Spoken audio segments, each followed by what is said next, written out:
Kwentong pag-ibig sa likod ng mga bituin.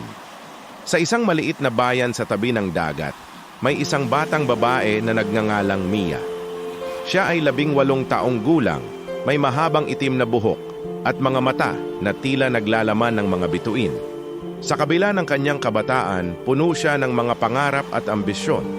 Gusto niyang maging isang sikat na pintor at ipakita ang kanyang mga obra sa mga galerya sa Maynila. Isang araw, habang naglalakad siya sa dalampasigan, nakatagpo siya ng isang binatang nagngangalang Marco. Siya ay isang masigasig na estudyante ng arkitektura na umuwi sa kanilang bayan para sa bakasyon. Ang kanilang mga mata ay nagtagpo, at sa mga sandaling iyon, tila nag-umpisa ang isang kwentong pag-ibig na hindi nila alam na magiging puno ng mga pagsubok at sakripisyo. Mula sa araw na iyon, hindi na sila naghiwalay. Palagi silang magkasama, nag-uusap tungkol sa kanilang mga pangarap at plano sa buhay. Si Mia ay nagdadala ng kanyang sketchbook, habang si Marco naman ay nagdadala ng kanyang mga blueprint.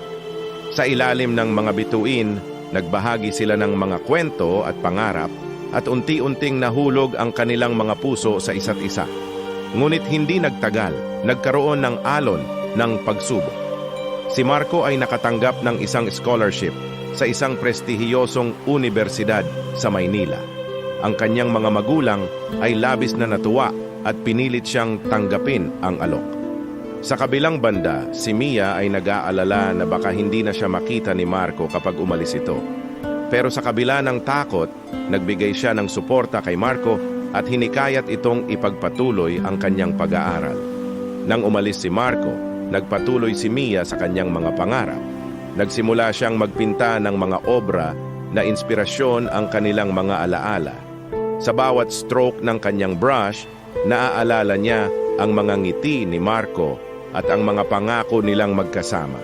Sa kanyang mga likha, naipapahayag niya ang kanyang pagnanasa at pangungulila. Sa mga buwan na lumipas, nagkaroon sila ng mga tawag at mensahe. Ngunit unti-unting nagiging mahirap ang kanilang komunikasyon. Si Marco ay abala sa kanyang mga aralin at mga proyekto, habang si Mia naman ay nagtatangkang ipakita ang kanyang mga obra sa mga lokal na exhibit. Sa kabila ng kanilang pagmamahalan, unti-unting nagiging malamig ang kanilang relasyon. Isang araw, nakatanggap si Mia ng balita na si Marco ay may bagong kasintahan. Ang puso ni Mia ay napunit sa sakit. Sa kabila ng kanyang mga pagsisikap na maging masaya para kay Marco, hindi niya maiwasang makaramdam ng inggit at lungkot. Nagdesisyon siyang huwag na lang makipag-ugnayan kay Marco at mag-focus sa kanyang sining. Lumipas ang ilang taon, nakilala ni Mia ang isang artist na nagngangalang Leo. Siya ay may malalim na pag-unawa sa sining at sa mga damdamin ni Mia. Unti-unti, nagkaroon sila ng magandang samahan at nagpatuloy ang kanilang kwentong pag-ibig. Pero sa likod ng kanyang ngiti, palaging may puwang si Marco sa puso ni Mia. Isang gabi, habang nag-iisa si Mia sa kanyang studio, nakatanggap siya ng mensahe mula kay Marco. Nagsimula itong magtanong tungkol sa kanyang mga obra at kung paano siya. Ang puso ni Mia ay nag-init sa tuwa, ngunit sabay na nagbalik ang mga alaala ng kanilang nakaraan. Nagpasya siyang sagutin ito, ngunit sa isang paraan na hindi niya ipapakita ang kanyang tunay na nararamdaman. Nagpatuloy ang kanilang pag-uusap at sa bawat mensahe, unti-unting bumabalik ang mga alaala ng kanilang pagmamahalan. Si Marco ay nagkuwento tungkol sa kanyang bagong buhay at sa kanyang mga pangarap.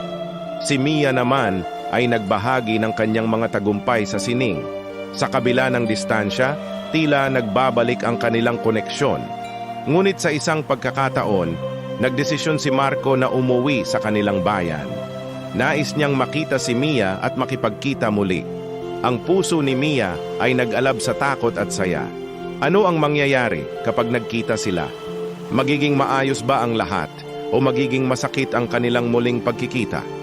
Received at 8:06 p.m.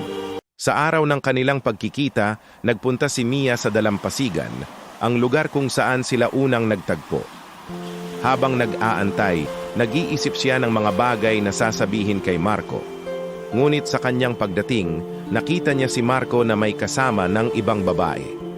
Ang kanyang puso ay muling napunit, ngunit sa pagkakataong ito, alam niyang kailangan niyang maging matatag. Nagpasya siyang lumapit at batiin si Marco.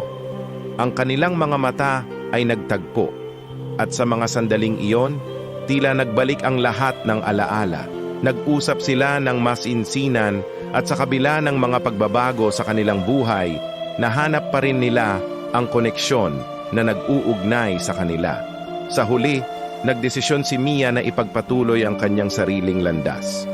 Nalaman niyang mahalaga ang mga alaala, ngunit mas mahalaga ang pag-usad sa buhay. Si Marco ay naging bahagi ng kanyang kwentong pag-ibig, ngunit hindi na siya ang sentro nito.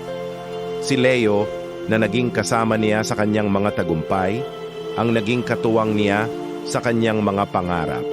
At sa ilalim ng mga bituin, nagpasya si Mia na ipagpatuloy ang kanyang paglalakbay, dala ang mga alaala ng kanyang unang pag-ibig, ngunit nakatuon sa kanyang mga pangarap at sa mga bagong simula.